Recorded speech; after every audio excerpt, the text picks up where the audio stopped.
Hello everyone, it's Jin'taan here, and it's time to sit down for another interview. This one is going to be a little special though, as it's the first time I'm talking to someone from outside the EVE community, or at least who was outside it until very recently, and that's a fish. So, welcome. Hi, how are you doing, Jin'taan? Brilliant.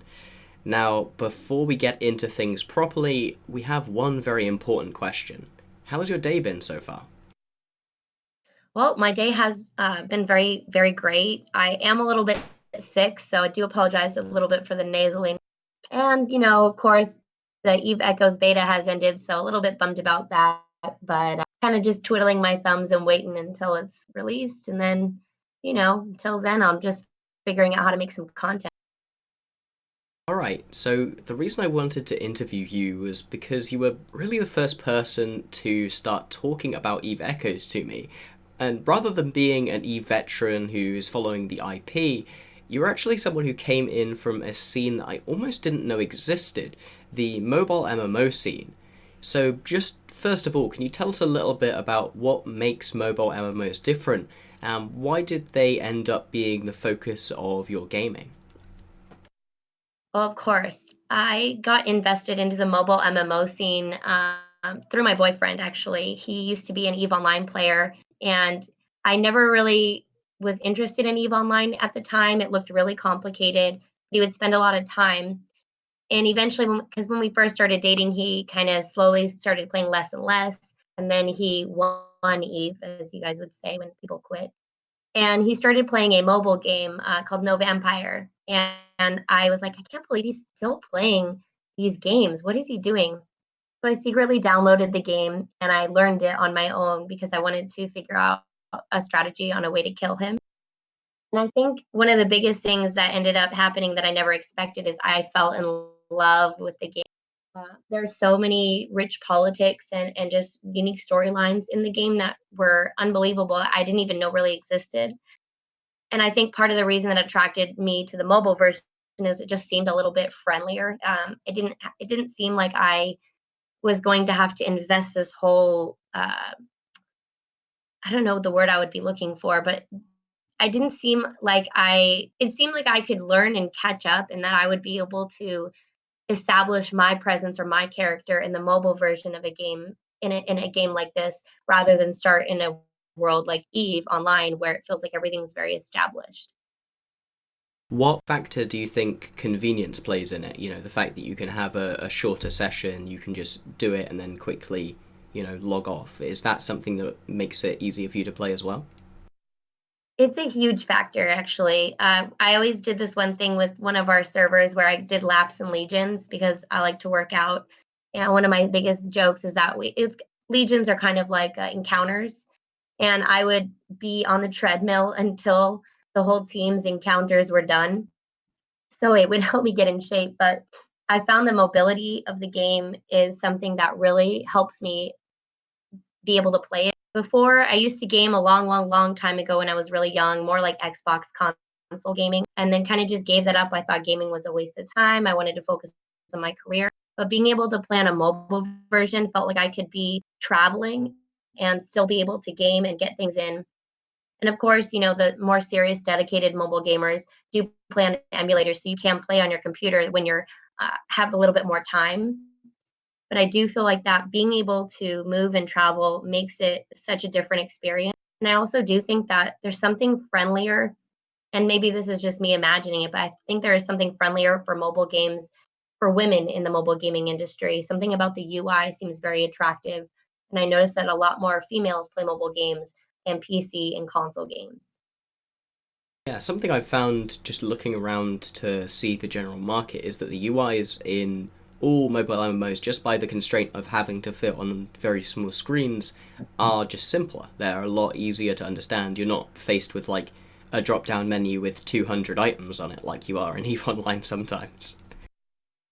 I agree. I feel like in the online world, there's a little bit of choice overload for me personally. When I see that, my eyes burn a little bit. I don't know if it's to do with my lack of experience in PC gaming because I do have some. I did play WoW and I liked WoW. I hated the community. The community just wasn't for me. But I liked WoW and I liked that was a PC game. and I felt like it was complicated, but not, you once you set up your keys, everything went well. But something about Eve, it felt like I just really struggled to get familiar with the interface. And I just, again, when it comes to a sandbox environment, it didn't feel like I could establish myself as my own character or, lead a massive team. It felt like, man, it's going to take me like 5 to 10 years if before I'm able to even accomplish that. Whereas the mobile version, there's just something about it that seems like a little bit more dynamic, fresh, new. And I did come from, this other mobile space MMO that existed. And in that one, I was able to build this character. And it kind of became like the training blocks for me, got me introduced into what this world has to offer. The role playing was rich, politics were rich. And it was something that I just never expected to fall in love with this game the way that I did. But it became real to me. And my boyfriend and I would always kind of joke about it because he would always say, "This isn't real. This is just a game." And I would say, "This is real because it's real from the benefits that you can receive from it." I do think it actually taught me a lot about leadership, gave me a lot of confidence, and I really think it becomes more than a game. It becomes a little bit more like a lifestyle. I think a lot of Eve players are going to kind of understand what you're getting at there. Now, I actually spent a decent amount of time playing Echoes with your group, OBS, which, from what I understand, is a group that's actually survived the transition between multiple different games before hitting Eve Echoes. Can you tell us a little bit of the story of that?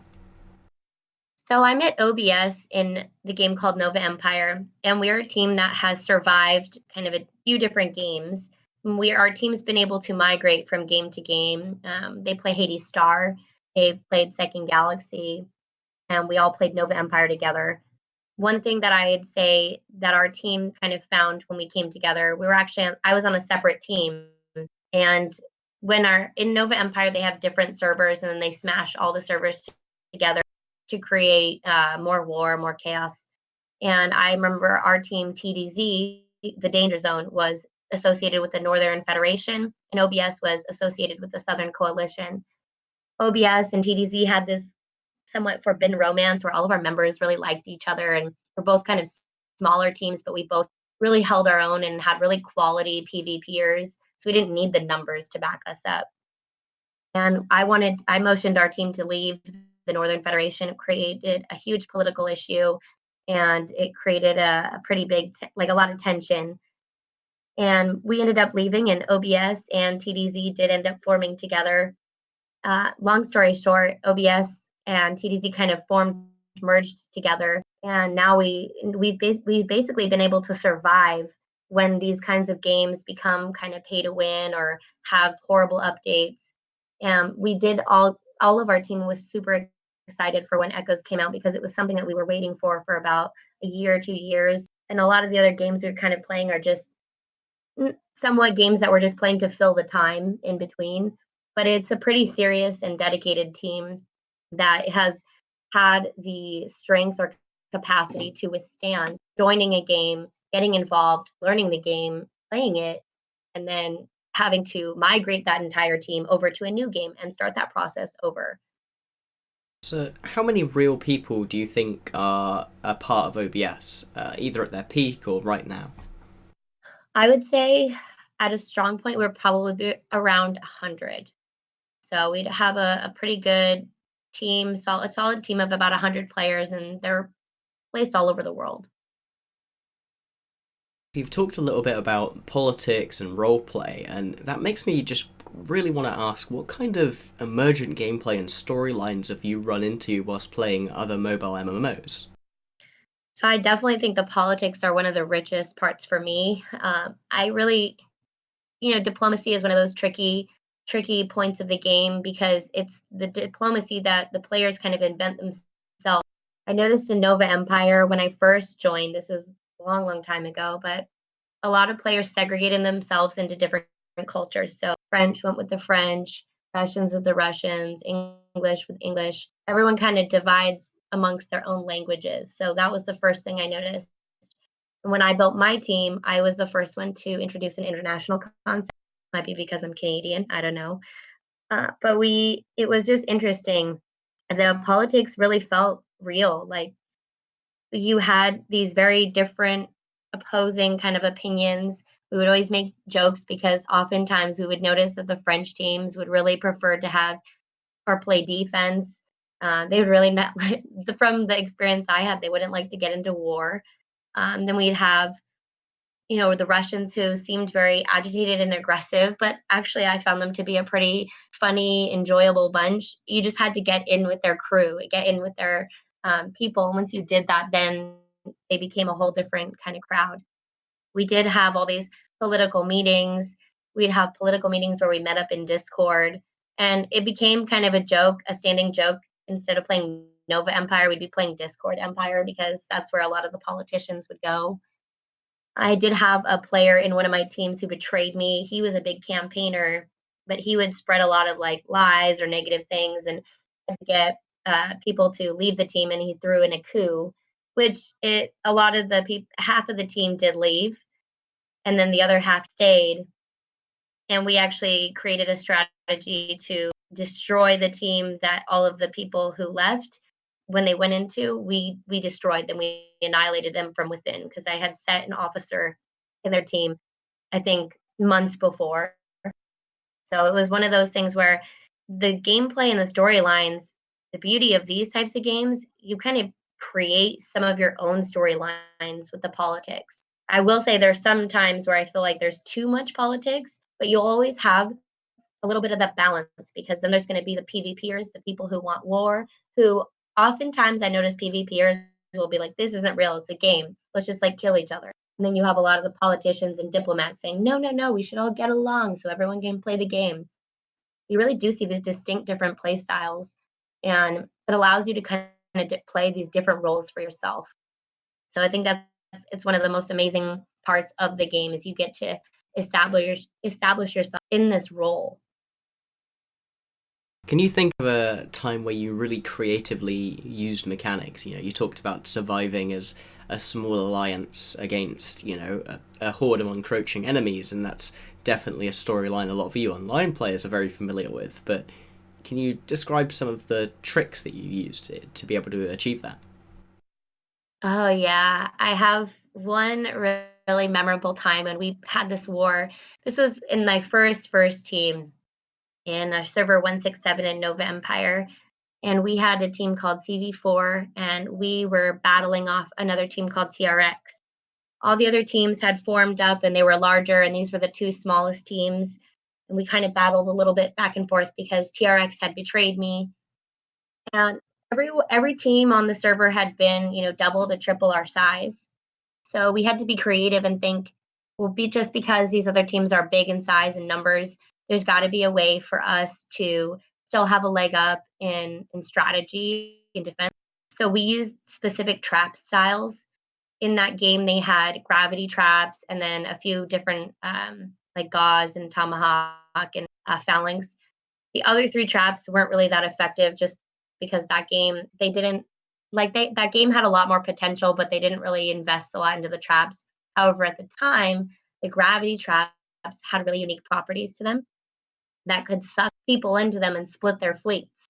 So we actually created a really amazing strategy in which just because our smaller players didn't have as large a fleet, we used these traps as tanks. So when someone would warp into our space, they would immediately get sucked within the range of the gravity trap.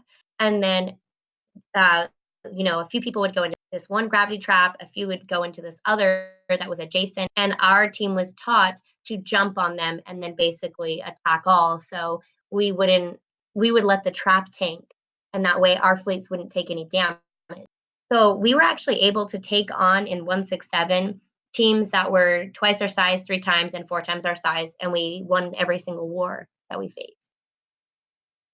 So, you talked about Nova Empire, but were there any other MMOs that you ended up focusing on before it came to the launch of EVE Online? And what ended up drawing you away from that and to the new game that NetEase and CCP had put out? I did look into Second Galaxy for a little bit. I did do some investigation into their developers and other previous games, and I looked at reviews from other gamers, and I really wasn't happy with what I found.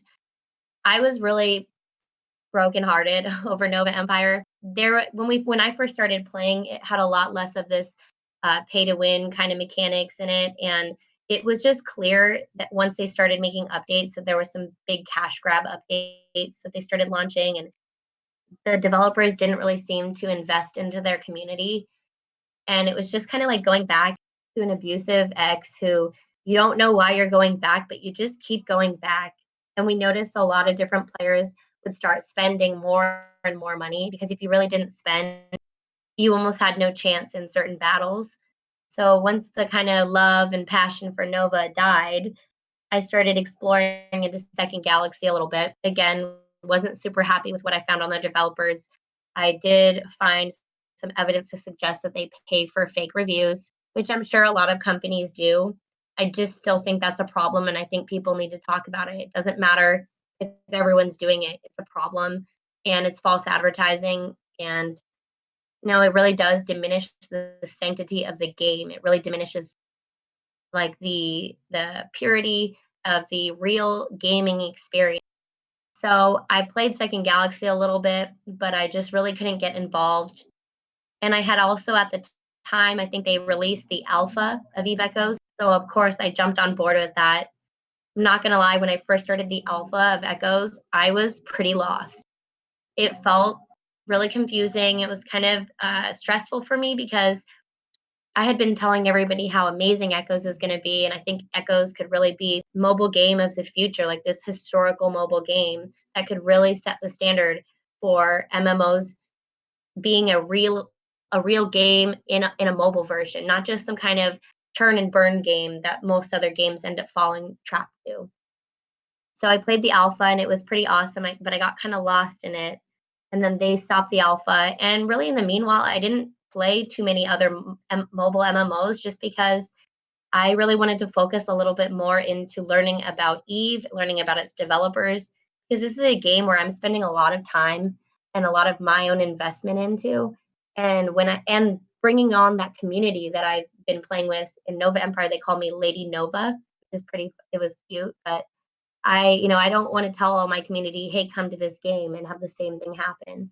So in the interim, I spent quite a bit of time just researching the developers. I went to Vegas, and then they launched their beta, and then I was pretty much playing the beta up until a few days ago. So really didn't play too many other mobile MMOs other than Second Galaxy or Nova Empire. But I do know there's quite a few others that exist.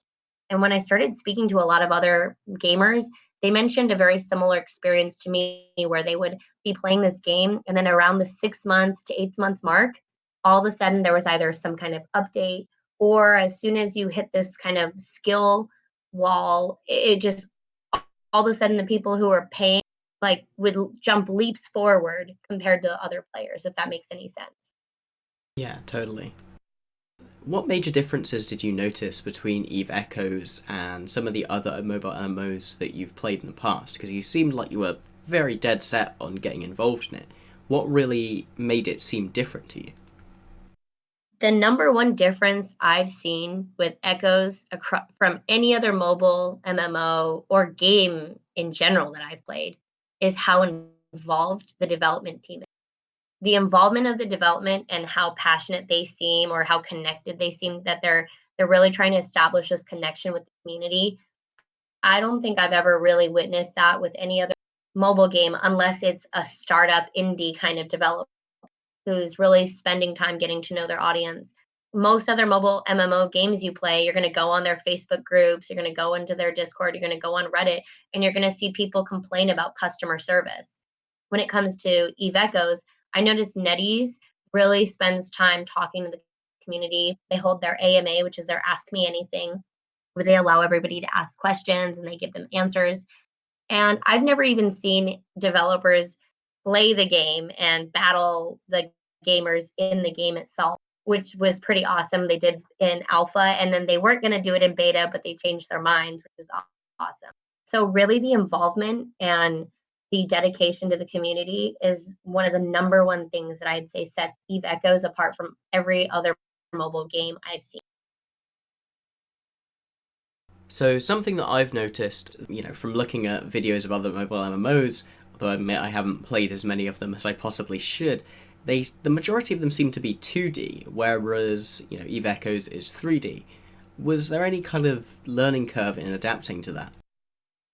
Well, actually, that's a great question. I'm glad you asked. So in Nova Empire, I have quite a few videos that show a 2D form because they had a 2D mode, but they also have a 3D mode. So they offered both selections.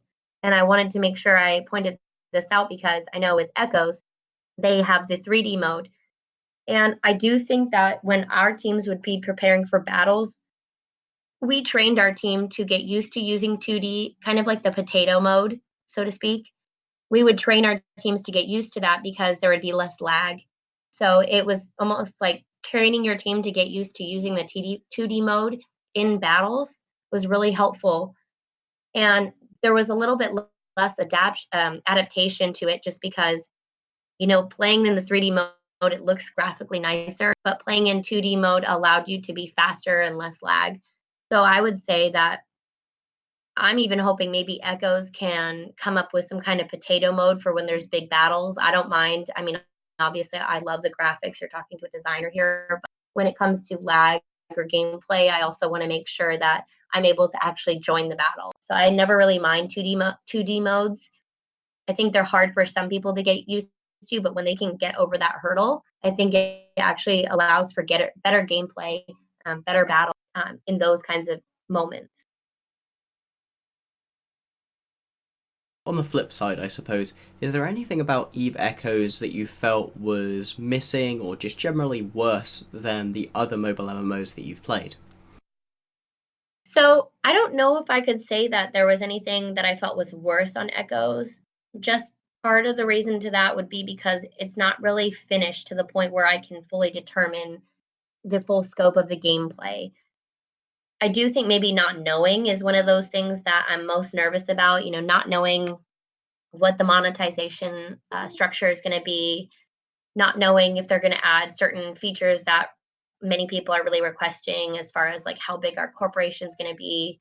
I think that's really the one thing is just having to play this waiting game because we have had such a large community that's been so disappointed. So we're really all being like just waiting patiently, being very hopeful. And I think maybe that's the part that's the worst is getting to play alpha, getting to play beta, and then now we're just in this waiting period. Of course, I know games take time and art takes time, so don't want to rush anybody. But I would say that's probably the biggest thing is not knowing what's going to happen, not knowing if this is going to be another letdown because we really have been let down so many times. And just really, after playing beta, I feel like reinvigorated. Like that was just such an amazing experience. Our team finally, near the end, got this epic battle that we had against another corporation called Trimark Heavy Industry.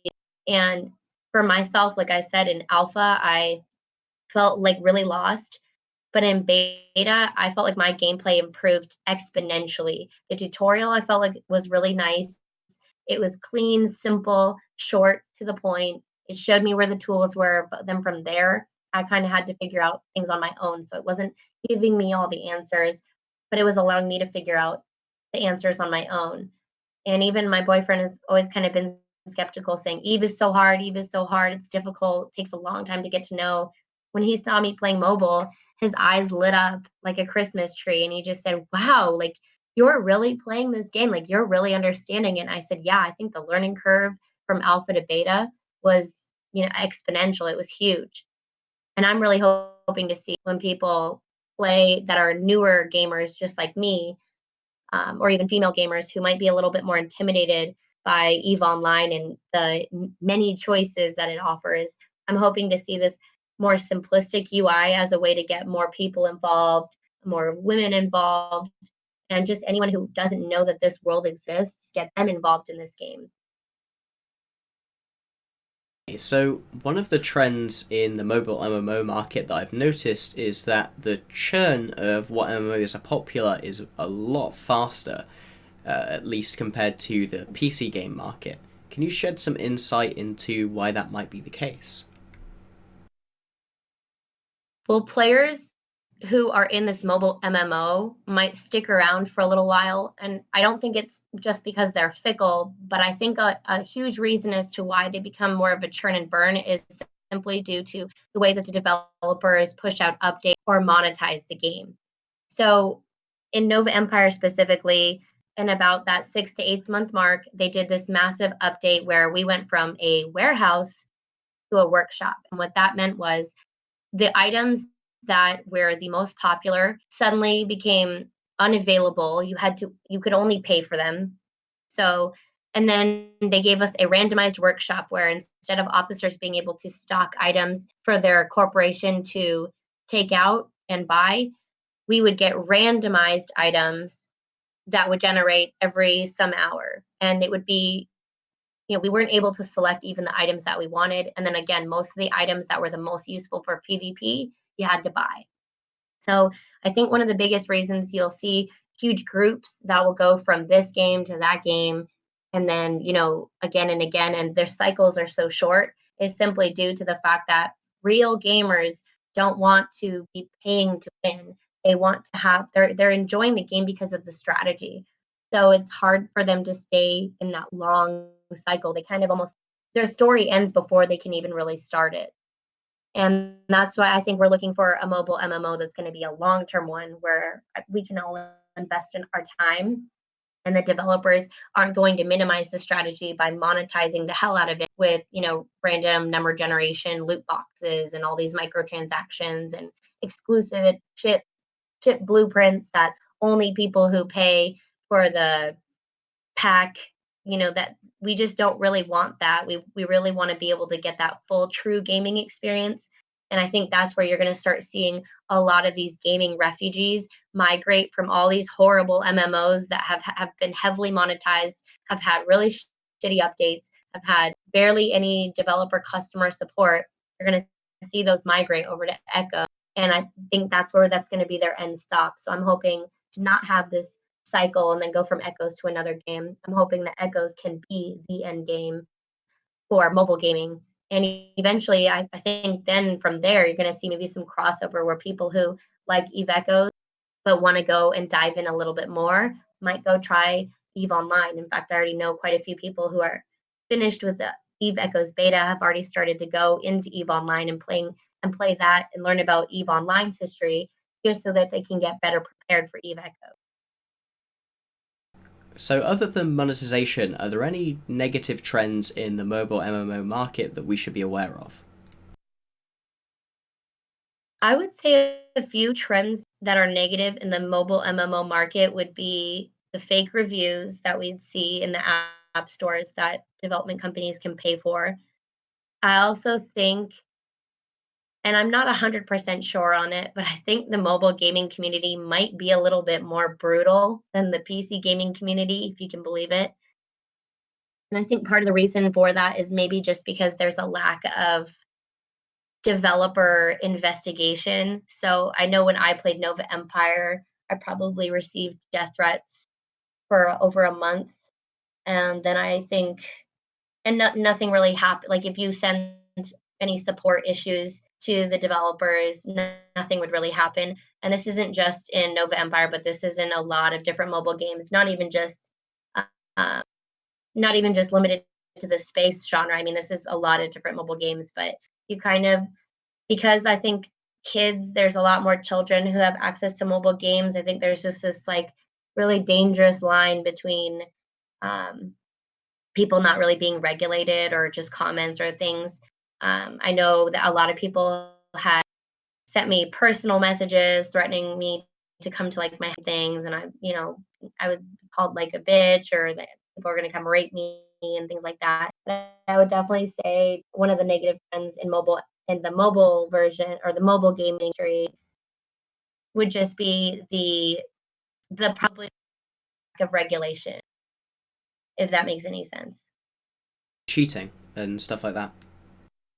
Um, I don't necessarily know if I have recognized as huge cheating issues, but I also think that might be due to the fact that the cycle of the game doesn't necessarily last as long. So it's almost like why bother cheat in this game when we can just migrate the community? I don't haven't really noticed too much cheating because people can kind of just pay to win, which to me, paying to win seems like a cheat. It's not cheating, but it's cheap. Um, but I wouldn't say I have seen cheating. I would just say more so it's an intense community. So being able to have thick skin is really important in this kind of atmosphere. And then I would also say maybe the other negative trend is people, maybe addiction, people not having the ability to disconnect from the game just for a few moments, just because you can carry this game wherever you go. So being able to limit yourself or find your own balance. I did notice some people would kind of fall into this like addictive trap, and we knew a few people who would like lose their jobs and things like that.